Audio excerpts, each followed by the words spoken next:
अस्सलामुअलैकुम वरहमतुल्लाहि वबरकातु। मुअज़्ज़ज़ दोस्तों, मुहम्मद मुबीन कासर एक नवे व्लॉग दे नाल हाज़िर खिदमत है और मैं दुआ करना कि मेरे सारे वीर भाई रमज़ानुल मुबारक दियां बरकतां और रहमतां नूं झोलियां भर भर के समेट रहे हो सो। दोस्तों अज दा व्लॉग बड़ा दिलचस्प और बड़ा खूबसूरत होना। वीडियो नूं एंड तक वेख्या जे तुहानूं बड़ा मज़ा आने वाला इस वीडियो दे विच। वीडियो नूं लाइक शेयर और कमेंट करके अपनी मुहब्बत का इजहार कर देता करो।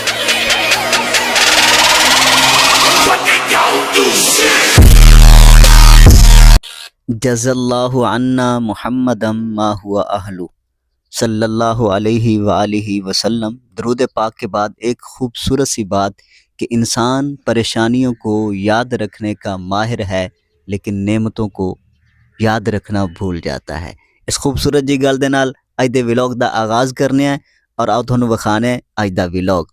जनाब स्टार्ट किया मैं सब्जी नूं पानी लाण तों, क्योंकि इनू पानी नहीं लगा हा, मैं चलो पानी ला दईए। और ये जो मंजर वेख रहे हो सामने, तो सोचते हो कि पता नहीं की हो रही है, कुछ भी नहीं हो रहा। सलीम साहब ने वेखा कि एक मैं दा थोड़ा जिहा सिंग वधा होया, उन्हें आखा चलो इनू कट दईए और ये देसी तरीके दे नाल उसकी कटाई हो रही है। और थोनों अगर पता है कि किस चीज़ नाल कटदा पे तो तुसी कमेंट चो दस दिया जे।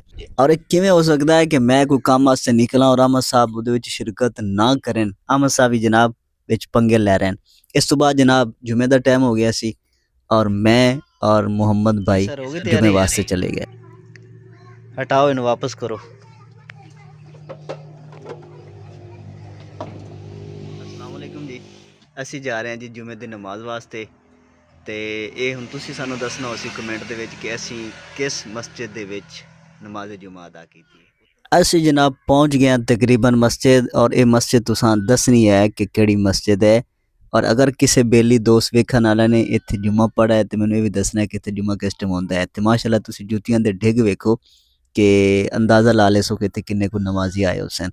और इस मस्जिद दे विच अगे पिछे गैर रमज़ान दे विच इक्का दुक्का नमाजी होंदे ने, अंदर मसे पूरे आंदे ने या एक अद्धी सफ बाहर हो जाती है।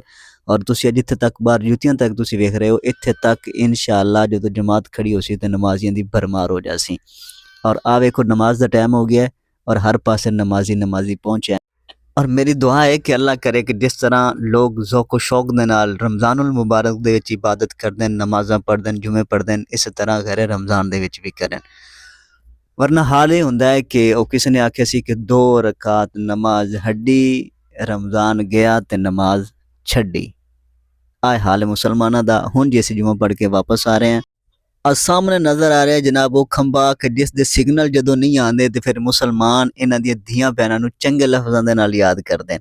वैसे मुसलमानों ने इस तरह नहीं करना चाहिए, क्योंकि किसी ने आख्या सी कि उजड़ियां मसीतां ते गल इमाम। जदों साडे मुल्क दा कोई वाली वारिस ही नहीं है, कोई माई बाप ही नहीं है, तो फिर ये हाल ही होना है। एक कंपनियां तो बेचारियां बहुत थल्ले ने, इन्हां तो जिहड़े उत्ते वड्डे मगर बच बैठे ने, असल तबाही उन्होंने मचाई हुई है। असी जनाब आ गए घरें असर की नमाज तो बाद का टाइम तुसीं वेख रहे हो और बकरी पट्ठियां नूं इंजॉय कर रही है।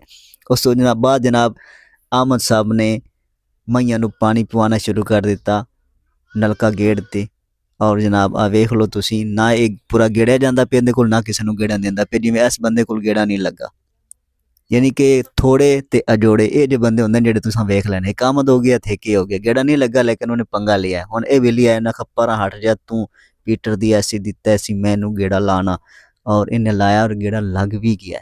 और इस दे नाल ही जनाब भाईओ अज दा व्लॉग इख्तिताम नूं पहुंचा। तुहाड़ियां मुहब्बतां दा, तुहाड़े प्यार दा बहुत सारा शुक्रिया। वीडियो नूं लाइक और शेयर कर देता करो, कमेंटां दे विच अपनी मुहब्बत दा इजहार करिया करो। अल्लाह हाफिज़, हसदे रहो,